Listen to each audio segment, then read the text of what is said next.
जय हिंद जय भारत दोस्तों, welcome to our channel genius of commerce. Guys, आज की इस वीडियो में बात करने वाले सर कैश फ्लो स्टेटमेंट के टॉप 10 बेहतरीन वाले ऐसे क्वेश्चंस दे दो आईएससी बोर्ड वाली बुक से डी के गोयल सर की, क्योंकि सारे ही चैप्टर के हमने ऑलमोस्ट 10-10 मोस्ट इंपॉर्टेंट क्वेश्चन निकाले हैं। Financial statement, retirement, death, dissolution, issue of shares, issue of debentures. तो आपको इसके भी मैं 10 इंपॉर्टेंट क्वेश्चन दे रहा हूँ।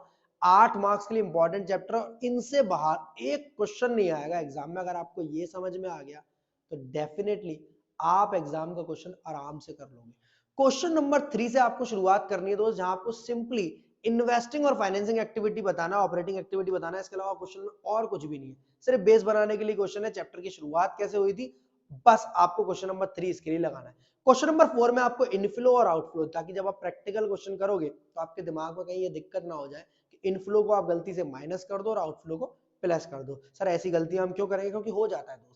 क्योंकि आप सेल ऑफ मशीनरी को कई बार माइनस कर देते हो और परचेज ऑफ इन्वेस्टमेंट को प्लस करते हो, जबकि होता उल्टा है। सेल ऑफ मशीनरी आपकी इनफ्लो होती है तो प्लस होगी, और परचेज ऑफ इन्वेस्टमेंट आपका आउटफ्लो होता है तो माइनस होगा। आफ्टर दैट चलते हैं क्वेश्चन नंबर 9 पर, नरोला लिमिटेड, जो कि सीबीएसई में भी इंपॉर्टेंट है, आईएससी में भी इंपॉर्टेंट है, डीके गोयल सर की बुक में भी और टीएस ग्रेवाल सर की बुक में भी है। इस टाइप का क्वेश्चन ऑपरेटिंग एक्टिविटी निकालने के लिए बहुत ज्यादा आसान है, बेसिक क्वेश्चन है। क्वेश्चन में प्रॉफिट दिया हुआ है, non cash expense, non operating incomes, non operating expenses, current asset, current liability का ज्ञान दिया हुआ है। कौन सी बढ़ेगी तो लेस करनी होगी, कौन सी घटेगी तो ऐड करनी होगी। इन सभी को करते हुए आप क्वेश्चन नंबर 9 में cash flow from operating activity आराम से निकाल लेंगे। आफ्टर दैट ऑपरेटिंग एक्टिविटी पर हमारा थोड़ा थोड़ा बेस बनना शुरू हुआ है, तो हम क्वेश्चन नंबर 16 और लगाएंगे। क्वेश्चन नंबर 16 9 जैसा ही है, बस यहां पर जो करंट एसेट, करंट लायबिलिटी में आप प्लस माइनस कर डिक्रीज इंक्रीज खुद ढूंढते थे, यहां पर आपको ये 16 में डिक्रीज इंक्रीज खुद से देगा। बस आपको डिक्रीज वाला ऐड करना है करंट एसेट, इंक्रीज वाला लेस करना है, इंक्रीज वाला करंट लायबिलिटी ऐड करना है और डिक्रीज वाला करंट लायबिलिटी लेस करना है। इसलिए बता रहा हूं ताकि क्वेश्चन करते समय आपका दिमाग पूरा का पूरा वही रहे, जो बातें मैंने बताई वो आपके माइंड में सेट हो। इंपॉर्टेंट है इन्वेस्टिंग एक्टिविटी के लिए। इन्वेस्टिंग एक्टिविटी में सिंपली दोस्त आपको यहाँ 4 से 5 अकाउंट बनाने होंगे, जमीन का, गुडविल का, बिल्डिंग का, प्लांट का, मशीन का, फर्नीचर का, इन्वेस्टमेंट्स का। इस टाइप के अकाउंट बनाने से आपकी अच्छी खासी प्रेजेंटेशन आ जाएगी अकाउंट्स पर। जब आप बड़े क्वेश्चंस करोगे तो आपको तकलीफ कम से कम होगी। तो क्वेश्चन नंबर 27 आपके लिए इंपॉर्टेंट है। आफ्टर दैट चल रहे हैं क्वेश्चन नंबर 30 पर। हमारा ऑपरेटिंग इन्वेस्टिंग तो अलग से हमने सीख लिया, अब हमारा फाइनेंसिंग एक्टिविटी बचा है, तो जहां पर हमें इन्वेस्टिंग एक्टिविटी और फाइनेंसिंग एक्टिविटी दोनों ही चीजें एक सिंगल क्वेश्चन में सीखने को मिलेंगी, दैट इज क्वेश्चन नंबर 30।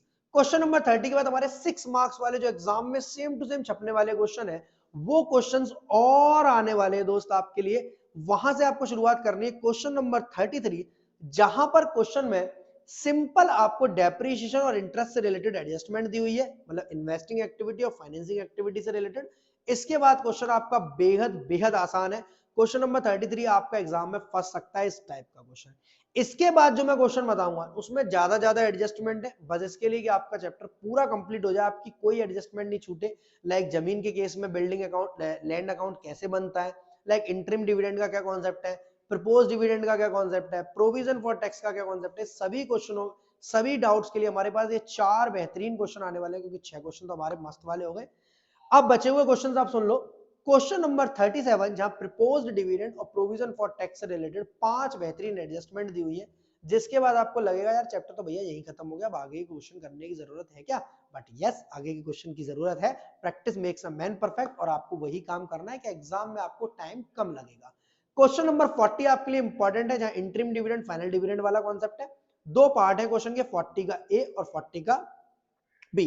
दोनों ही करने के बाद लगेगा सर यार ऐसा ही क्वेश्चन आ जाए एग्जाम में। आखिरी क्वेश्चन आपको बचा है क्वेश्चन नंबर 51, जहां शेयर इश्यू एक्सपेंसेस को हमने पीएनएल में डेबिट कर दिया है, तो उसका क्या ट्रीटमेंट होगा, ऑपरेटिंग एक्टिविटी के टाइम पे ऐड होगा नहीं होगा, फाइनेंसिंग में तो हमको पता है लेस होगा।